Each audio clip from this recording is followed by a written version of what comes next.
మంత్రి పదవి దక్కలేదని అసంతృప్తితో ఉన్న కోమటిరెడ్డి రాజగోపాల్ రెడ్డి వరుస ట్వీట్లతో అధికార కాంగ్రెస్ పార్టీలో ప్రకంపనలు రేపుతున్నారు. నిన్న మొన్నటి వరకు కాస్త సైలెంట్ గా ఉన్న రాజగోపాల్ రెడ్డి ఇక తాడో పేడో తేల్చుకునే పనిలో పడ్డట్లుగా కనిపిస్తున్నారు.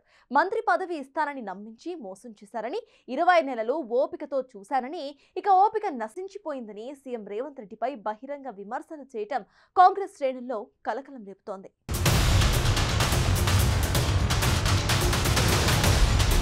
ఉమ్మడి నల్గొండ జిల్లా మునుగోడు కాంగ్రెస్ ఎమ్మెల్యే కోమటిరెడ్డి రాజగోపాల్ రెడ్డి ప్రస్తుతం తీవ్ర అసంతృప్తితో రగిలిపోతున్నారు. ఆయనకు 1కి 2 సార్లు మంత్రి పదవి కట్టబెడతామని హామీ ఇచ్చిన కాంగ్రెస్ అధిష్టానం తెలంగాణలో కాంగ్రెస్ సర్కార్ ఏర్పడి 20 నెలలు గడుస్తున్నా ఆ హామీని నెరవేర్చలేదు. తొలి మంత్రివర్గం ఏర్పాటులో రాజగోపాల్ రెడ్డి సోదరుడు కోమటిరెడ్డి వెంకట్రెడ్డి కేబినెట్ బెర్త దక్కించుకున్నారు. ఏడాది తరువాత జరిగిన మంత్రివర్గ విస్తరణలోనూ రాజగోపాల్ రెడ్డికి స్థానం దక్కలేదు.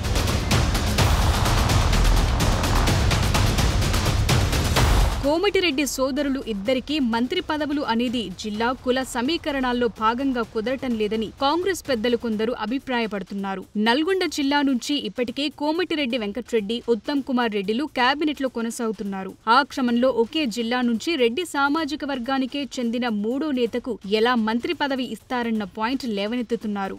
అయితే పార్టీలో చేర్చుకుని హామీ ఇచ్చే ముందు తెలియదా సోదరులమని? అలాగే పార్లమెంట్ ఎన్నికల సమయంలో కూడా ఇన్ఛార్జి బాధ్యతలు అప్పగించి హామీ ఇచ్చినప్పుడు తెలియదా సోదరులమంటూ కోమటిరెడ్డి రాజగోపాల్ రెడ్డి బహిరంగ విమర్శలు చేస్తున్నారు.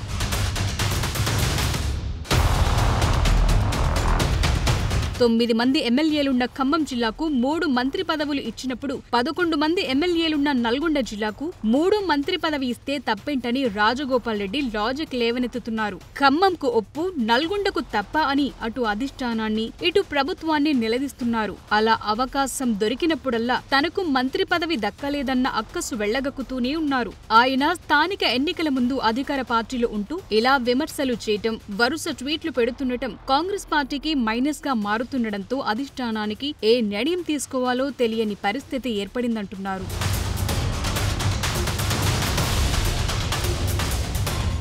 ఓవైపు రాజగోపాల్ రెడ్డి ఇలా విరుచుకుపడుతుంటే సోదరుడు వెంకట్రెడ్డి మాత్రం సీఎం రేవంత్ రెడ్డికి అనుకూలంగా మాట్లాడుతూ మళ్లీ మీరే ముఖ్యమంత్రి అవుతారని అంటున్నారు. సోదరునికి మంత్రి పదవి హామీ విషయం తనకు తెలియదని చెప్పుకొస్తున్నారు. అలా అన్న ఒకలా తమ్ముడు మరోలా మాట్లాడటం ఎవరికీ అంతుపట్టడం లేదు. ఆ క్రమంలో ఇప్పుడు అందరి దృష్టి రాజగోపాల్ రెడ్డిపై పడింది. ఆయన ఏం చేయబోతున్నారు అని ఆసక్తిగా గమనిస్తున్నారు. గతంలో బీఆర్ఎస్ అధికారంలో ఉన్నప్పుడు కాంగ్రెస్ ఎమ్మెల్యేగా రాజీనామా చేసి ప్రభుత్వంపై కొట్లాడుతూ బీజేపీలో చేరిన రాజగోపాల్ బైపోల్స్ లో ఓడిపోయారు.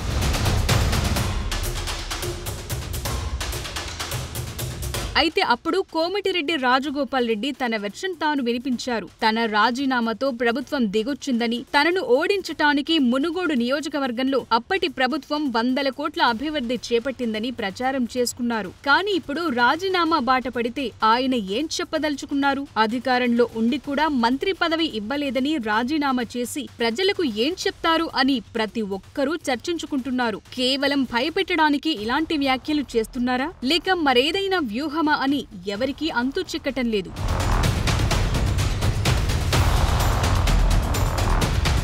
ఆ క్రమంలో రాజగోపాల్ రెడ్డి మునుగోడు అభివృద్ధిని ఫోకస్ చేస్తూ కొత్త వాయిస్ వినిపిస్తున్నారు.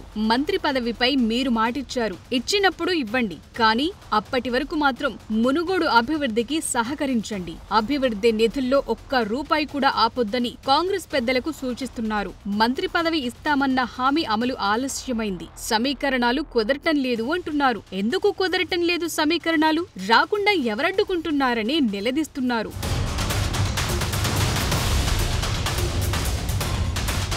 పార్టీలోకి తీసుకున్నప్పుడు తెలియదా మేము ఇద్దరం అన్నదమ్ములమని? పార్లమెంట్ ఎన్నికల సమయంలో రెండవసారి ప్రామిస్ చేసినప్పుడు తెలియదా మేమిద్దరం అన్నదమ్ములమని? ఒడ్డు దాటే వరకు ఓడమల్లయ్య, ఒడ్డు దాటాక బోడిమల్లయ్య అన్న చందంగా పార్టీ పెద్దలు వ్యవహరిస్తున్నారని విమర్శలు గుప్పించారు. అన్నదమ్ముల్లో ఇద్దరం సమర్థులమే, ఇద్దరం గట్టివాళ్లమే, ఇద్దరికీ మంత్రి పదవులు ఇస్తే తప్పేంటని ప్రశ్నిస్తున్నారు. ఆలస్యమైనా సరే తాను ఓపిక పడుతున్నానని, మునుగోడు నియోజకవర్గాన్ని అభివృద్ధి చేయాలని డిమాండ్ చేస్తున్నారు. మునుగోడు ప్రజలకు అన్యాయం చేసినా రాజగోపాల్ రెడ్డికి అన్యాయం చేసినట్టు. మీ అందరికి అన్యాయం చేసి ఇక్కడ అభివృద్ధికి నిధులు రాలేదంటే నేను శాసనసభ్యులుగా నేను సంతోషంగా ఉంటానా? అంటే మీకు అన్యాయం జరిగితే నాకు అన్యాయం జరిగినట్టు కాదా? అందుకనే ఎప్పుడంట నాకు అన్యాయం జరిగినా పర్వాలేదు, కానీ మునుగోడు ప్రజలకు అన్యాయం చేయొద్దని గతంలో చెప్పిన ప్రభుత్వానికి ఇప్పుడు కూడా చెప్తున్నా. సరే, నాకు మీరు మాట ఇచ్చినప్పుడు ఇద్దరు, కానీ అప్పటిదాకా మాత్రం మునుగోడు అభివృద్ధికి మాత్రం సహకరించండి, ఒక్క రూపాయి కూడా ఆపేస్తున్నా. ఇస్తామన్న మాట ఆలస్యమైంది. సమీకరణలు కుదరలేదని అంటుండ్రు. ఎందుకు కుదురుతారో సమీకరణలు? మనసు ఉంటే మార్గం ఉంటుంది. ఎవరు పుల్ల పెడుతూ రాకుండా ఎందుకు కుదురుతారో సమీకరణలు? నీకు నన్ను పార్టీలో తీసుకున్నప్పుడు కదా మీ ఇద్దరు అర్థం ఉండాలి కదా, తెలుసుగా. మన పార్లమెంట్ ఎన్నికలప్పుడు రెండోసారి ప్రామిస్ చేసి మాట ఇచ్చినప్పుడు కదా మీ ఇద్దరు అర్థం.